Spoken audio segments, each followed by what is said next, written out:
Have you ever looked at someone and wondered, what is going on inside their head? Well, today, we're diving deep into the mind of an 11-year-old girl named Riley to explore that very question. Inspired by the incredible story of Inside Out, Riley's world is a happy one, filled with friends, family, and a passion for hockey. Her life is guided by 5 core emotions living in her mind's headquarters: joy, sadness, fear, anger, and disgust. Joy, the cheerful leader, works tirelessly to keep Riley happy. She manages the control panel, turning everyday experiences into glowing memory orbs. The most important ones, the core memories, are golden and power the different islands of Riley's personality: Family Island, Friendship Island, Hockey Island, and so on. They make Riley who she is. For a long time, Joy has a simple rule: keep sadness away from the controls. Sadness, a little blue emotion, doesn't seem to have a purpose. Everything she touches, she turns blue and sad. Joy tries her best to keep her contained in a small chalk circle, believing that happiness is the only thing Riley needs. The other emotions play their parts too. Fear keeps Riley safe from potential dangers, like tripping over a cord. Disgust protects her from being poisoned. Both physically and socially, broccoli and bad fashion choices are her domain. And anger. He steps in when things seem unfair, ensuring Riley gets her due, like when she's denied dessert. But everything changes when Riley's family moves from her beloved home in Minnesota to a new, unfamiliar city, San Francisco. The move is a huge shock. Their new house is old and dusty. The moving van is late, and the local pizza place only serves broccoli pizza, nightmare for disgust, at headquarters. The emotions are in overdrive, trying to manage Riley's feelings. On Riley's first day at her new school, the teacher asks her to introduce herself. Joy tries to keep things positive, but sadness, feeling an unexplainable pull, touches a happy Minnesota memory, turning it blue. As Riley talks about her old life, she starts to cry in front of the whole class. In the chaos that follows, a new, blue core memory is created. Joy panics. This sad memory can't be a core memory. She tries to dispose of it, but in the struggle with sadness, they both, along with all the core memories, get sucked out of headquarters and into the vast landscape of long-term memory. With joy and sadness gone, only fear, anger, and disgust are left at the controls. You can imagine how that goes. Without Joy to guide them, they try their best to impersonate her, but their attempts are clumsy and disastrous. Riley becomes withdrawn, irritable and sarcastic with her parents. Her personality islands start to crumble and fall into the memory dump, a dark abyss where old memories go to be forgotten forever. Meanwhile, Joy and sadness are on an epic journey to get back to headquarters. They navigate the maze-like shelves of long-term memory, where countless memory orbs are stored. Joy is determined to get back quickly.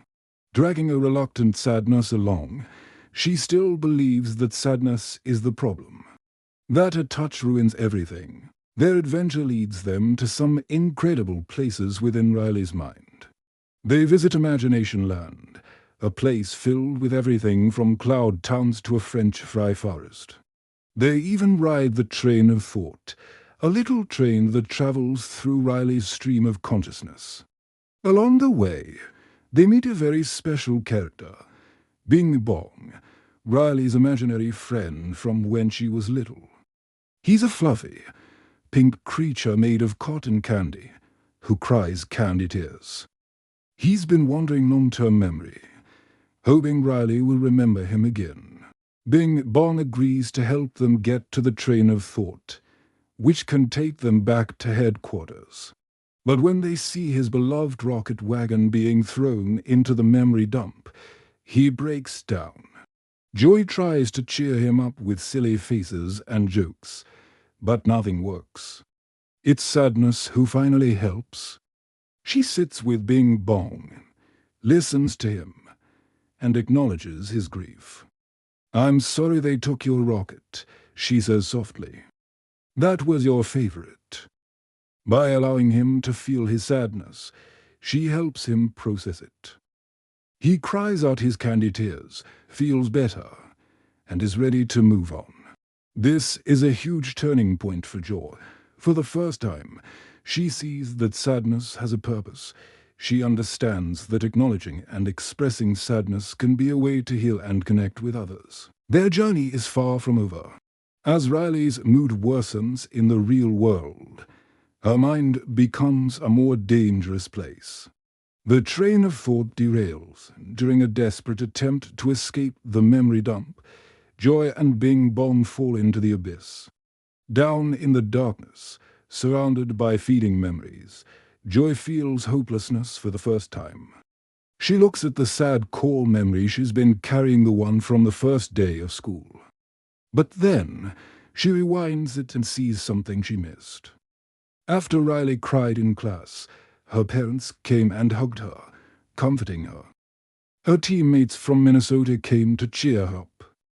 Sadness wasn't just about pain. It was a signal that brought people together to offer support and empathy. Joy realizes that Riley needs sadness now more than ever. She needs to be able to feel sad about the move, to signal to her parents that she's hurting and needs their help. With a new sense of purpose, and a heroic sacrifice from Bing Bong, who fades away to help her escape, Joy finally makes it out of the memory dump. She finds Sadness, and they race back to headquarters. Back at the control panel, Anger has a terrible idea: run away back to Minnesota. He believes this will create new, happy hockey memories. This idea takes over the console, and in the real world, Riley steals her mom's credit card and boards a bus. Her personality islands are completely gone, and the control panel has turned dark and unresponsive. Fear, anger, and disgust can't do anything. Just as the bus is about to leave, Joy and Sadness arrive. Joy steps aside and lets Sadness take the controls. Sadness gently removes the runaway idea, and the console lights up again.